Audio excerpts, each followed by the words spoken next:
Ya, hari ini kita akan belajar tentang biologi.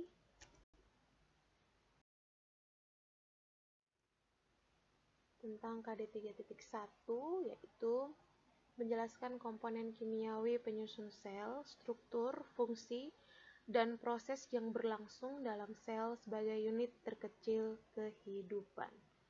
Jadi, bab 1 itu adalah tentang sel, dan yang dipelajari pada bab ini adalah komponen kimiawi penyusun sel, struktur dan fungsi bagian-bagian sel, dan kegiatan sel sebagai unit struktural dan fungsional makhluk hidup.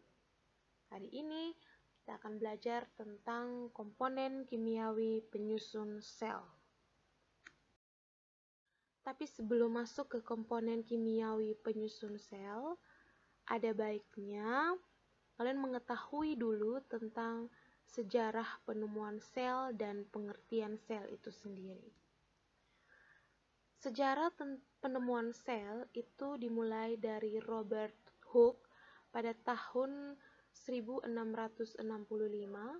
di mana dia melakukan penelitian pada gabus, di mana dari sayatan gabus itu dia menemukan ruang-ruang kecil yang dinamakan selula atau yang kita kenal dengan sel. Ya, selanjutnya Robert Brown pada tahun 1831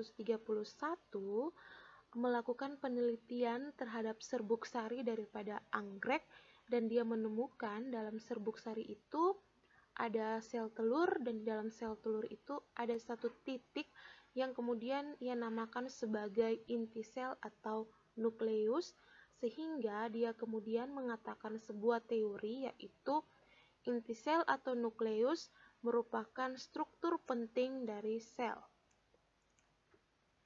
Selanjutnya ada Matthias Jacob dan Theodor Schwamm pada tahun 1838.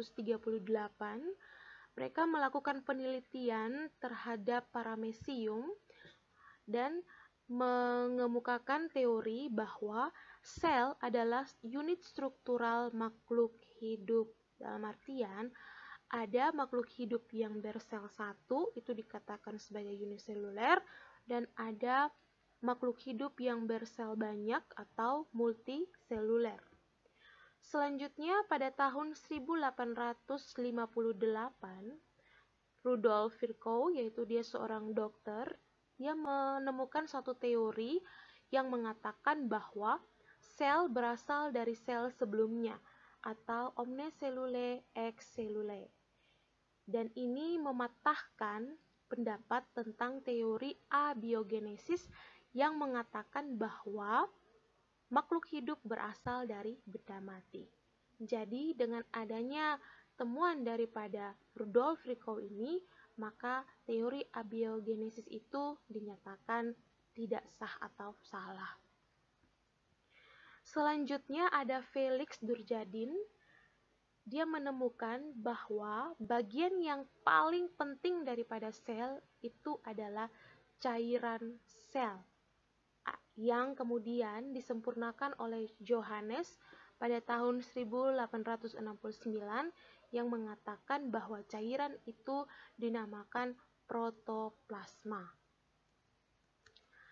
Dan kemudian terakhir itu dilanjutkan oleh Max Schultz pada tahun 1874, yang mengatakan bahwa sel merupakan unit fungsional makhluk hidup, dan juga sel itu dibagi atas dua atau terdiri dari protoplasma dan juga nukleus atau inti sel. Dan ini adalah penemu-penemunya yang mengatakan teori atau menemukan tentang sel. Nah, berdasarkan sejarah penemuan sel itu, maka sel dapat diartikan sebagai yang pertama merupakan unit terkecil makhluk hidup yang dapat melaksanakan kehidupan. Nah, ini juga sudah kalian pelajari pada waktu kelas 10. Jadi dari sel kemudian akan berkembang menjadi jaringan, organ, dan seterusnya. Kemudian yang kedua, sel disebut sebagai satuan struktural terkecil makhluk hidup karena semua tubuh makhluk hidup itu tersusun atas sel-sel. Ya, jadi walaupun misalnya amuba, dia juga tersusun atas sel, walaupun hanya satu sel. Selanjutnya, sel disebut sebagai satuan fungsional terkecil makhluk hidup karena di dalam sel itu terjadi berbagai proses kehidupan. Nah, selanjutnya adalah tentang komponen kimiawi sel. Jadi, kalian juga harus tahu komponen-komponen apa saja yang menyusun sel atau yang diperlukan oleh sel. Komponen kimiawi sel ini itu terdiri dari unsur dan juga senyawa. Ini adalah contoh dari unsur makro. Ini adalah unsur-unsur yang dibutuhkan dalam jumlah yang besar. Nah, contohnya di sini ada oksigen. Itu dibutuhkan sebanyak 62%. Kenapa? Karena oksigen ini sangat dibutuhkan oleh sel untuk mengubah glukosa menjadi energi yang digunakan untuk seluruh aktivitas sel. Makanya jumlahnya itu besar, ya. Kemudian ini adalah tabel contoh dari unsur mikro atau yang dibutuhkan dalam jumlah yang sedikit. Tapi ingat, walaupun dibutuhkan dalam jumlah yang sedikit, tapi unsur-unsur ini harus ada di dalam sel. Misalnya, kalau kekurangan unsur-unsur ini, contohnya untuk ferrum atau Fe, itu akan dapat menghambat proses pembentukan zat hijau daun pada tumbuhan. Atau misalnya kekurangan magnesium, itu juga dapat mengakibatkan kekuningan pada daun tumbuhan. Lalu yang berikutnya ada senyawa. Nah, senyawa ini dibagi lagi atas dua. Ada senyawa organik dan ada senyawa anorganik. Yang membedakan, senyawa organik itu umumnya berasal dari makhluk hidup, sedangkan senyawa anorganik itu berasal dari alam.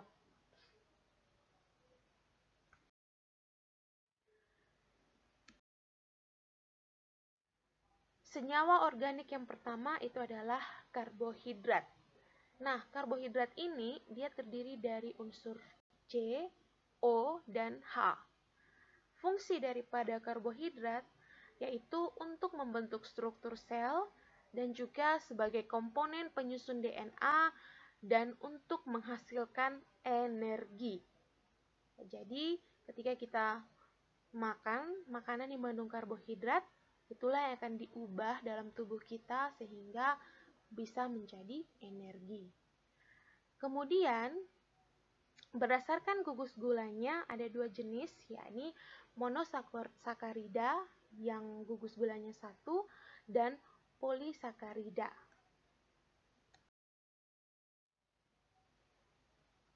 Senyawa organik berikutnya adalah protein. Dengan ciri-ciri, protein itu disusun oleh asam amino dan juga berfungsi untuk menyusun membran sel, membantu transport substansi tertentu, dan juga mempercepat reaksi kimia di dalam sel dalam bentuk enzim. Lalu, protein ini berdasarkan komposisi kimianya itu dibedakan atas dua, ada protein sederhana dan protein gabungan. Kalau protein sederhana itu apabila dihidrolisis maka akan menghasilkan asam amino. Sedangkan kalau protein gabungan apabila dihidrolisis akan menghasilkan asam amino dan senyawa lain.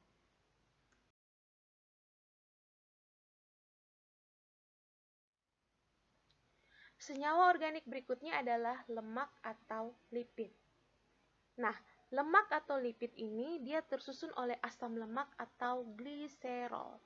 Lalu dia memiliki sifat hidrofobik atau tidak larut dalam air atau tidak menyukai air.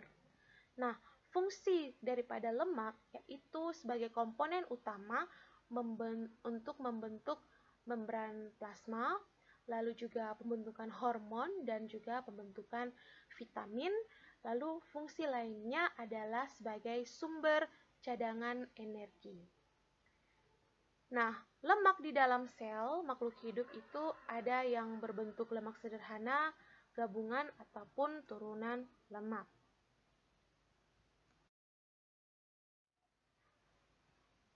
Lalu yang berikutnya adalah asam amino. Asam amino ini merupakan materi inti. Ya, asam amino atau asam nukleat ini itu merupakan materi inti yang dibagi atas dua, yaitu ada RNA dan ada DNA. Fungsi daripada asam nukleat ini adalah untuk mengatur pewarisan sifat dan juga sintesis protein. Ini juga sudah kalian pelajari pada kelas 1 bahwa yang mengatur sifat itu adalah DNA atau RNA.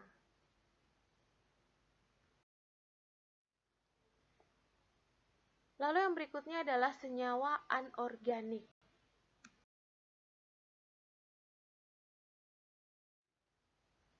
Air. Nah, air ini adalah senyawa utama komponen kimiawi sel yang jumlahnya terbesar dalam menyusun sel. Ya, jadi ada 65% dari berat sel itu terdiri dari air dan dia berfungsi sebagai pelarut dan juga katalisator atau mempercepat suatu reaksi biologis di dalam sel. Nah, jadi ini sudah alasannya, maka kita juga harus rajin dalam meminum air karena sel-sel kita ini 65%-nya itu terdiri dari air atau cairan.